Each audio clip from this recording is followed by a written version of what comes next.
Assalamualaikum warahmatullahi wabarakatuh. Selamat datang di channel Tama FM. Cerita kali ini saya akan membawakan cerita yang berjudul Tanpa Kata, yang ditulis dari akun Facebook Sabila Fitria. Tapi sebelum itu, alangkah baiknya teman-teman untuk tekan tombol like, komen, dan juga subscribe. Dan juga nyalakan lonceng notifikasinya agar tidak ketinggalan cerita menarik lainnya. Aduh, kebelet boker nih. Jangan dimainin dulu ya, nungguin gua. Ari pun melempar stick PS-nya dan berlarian menuju ke kamar mandi. Awas lu kalau nggak nungguin gue, teriak Ari dari ujung lorong. Iya, berisik lu, Bimo pun menjawab. Saat ini rumah Ari kosong. Orang tua Ari sedang dinas keluar kota. Hanya ada Bimo, sohib Ari yang setia menemani. Bimo berjalan menuju ke dapur. Ada makan apa nih? Lapar gua, ucap Bimo seraya membuka pintu kulkas. Dilihatnya ada beberapa potongan kue sisa. Lumayan nih buat ganjelan perut. Seraya tangannya menyomot kue. Lama amat lu boker bro, ucap Bimo saat melihat Ari keluar sambil berjalan pelan dari ujung lorong. Gue lapar nih, jadi gue comot aja makanan lu yang ada di kulkas. Gak apa-apa kan? Tanya Bimo. Iya gak apa-apa, ambil aja, balas Ari lirih. Ari pun masuk kembali menuju ke kamar. Bimo menyusul sambil berjalan di belakang Ari. Perasaan tadi lu pakai baju warna merah deh bro. Kapan lu ganti bajunya? Tanya Bimo penasaran. Barusan gue ganti, baju gue basah tadi. Ari pun menjawab. Oh gitu, oke. Bimo pun langsung duduk dan mengambil kembali stick PS-nya. Ayo main lagi, gue udah nungguin lu ya. Awas ya, lu gak akan gue biarin lu menang kali ini, ucap Bimo seraya menjidak kepala Ari. Ari hanya diam dan menggumamkan sesuatu yang Bimo pun gak mendengar apa itu. Udah, lu main duluan aja, gue pusing, mau tiduran aja.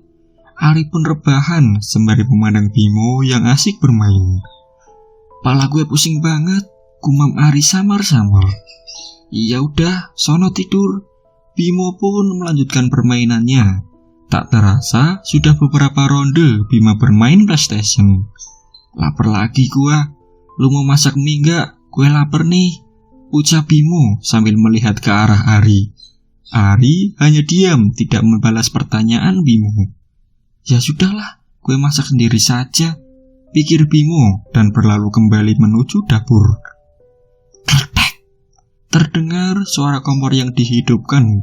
Bimo mengambil mie instan dengan bersiul-siul kecil. Sret, sret.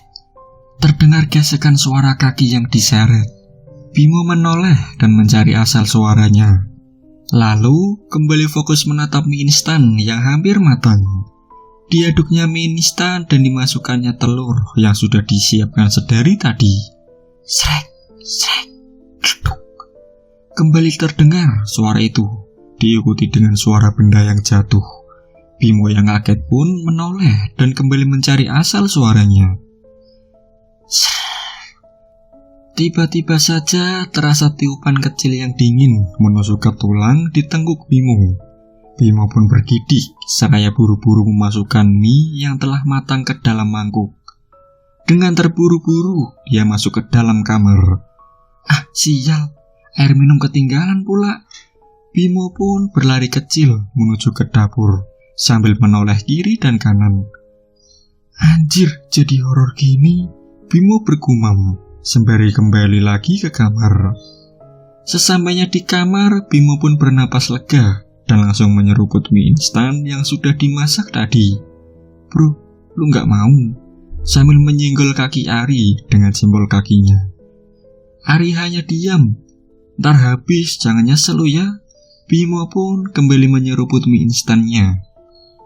Tanpa sadar, mata Bimo tertuju pada cairan basah yang ada di bantal Ari, warnanya hitam. Bimo pun menaruh mangkok mie instannya dan mendekati kepala Ari. Diusapnya cairan itu dengan jarinya. Ini apa ya? Tanya Bimo penasaran.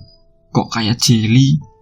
Ah, sudahlah, mungkin Ari belum keramas, pikir Bimo. Dan kembali lagi dia ke kursinya, tanpa mau cari tahu apa cairan itu.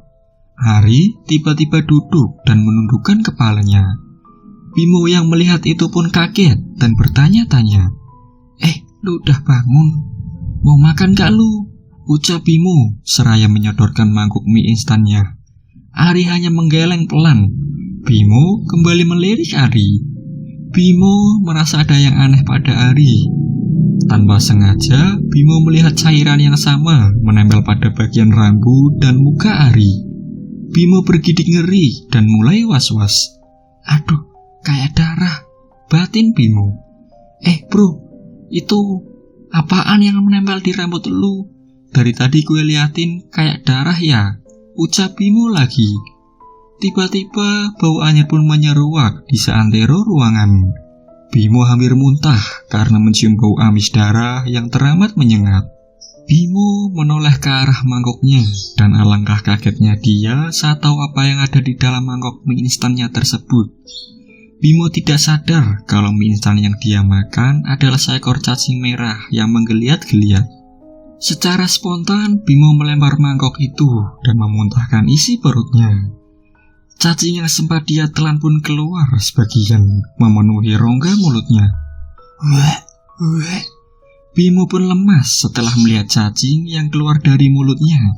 Ari tiba-tiba berdiri dan memandang Bimo dengan tatapan sedih.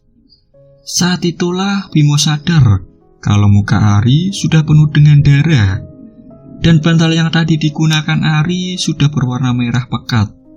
Ari mendekati Bimo seraya menunjuk ke arah ke kamar mandi. Bimo yang ketakutan pun segera mengikuti arah yang ditunjuk. Alangkah kagetnya Bimo saat membuka pintu kamar mandi. Bimo melihat Ari sudah tergeletak bersimbah darah. Dan saat disentuh oleh Bimo, temannya itu sudah tidak bernyawa, dengan kepala yang membentur ujung toilet duduknya. Ari bangun Ri. Bimo mengguncang-guncang tubuh Ari yang sudah dingin itu. Ternyata Ari terpeleset dan kepalanya membentur toilet duduk yang ada di kamar mandi itu. Ari yang sudah tidak bisa bergerak, seketika menghembuskan nafas terakhirnya di dalam kamar mandi yang dingin. Bimo yang kaget pun hanya bisa diam sambil meratapi tubuh sohibnya itu. Sekian dan terima kasih. Wassalamualaikum warahmatullahi wabarakatuh.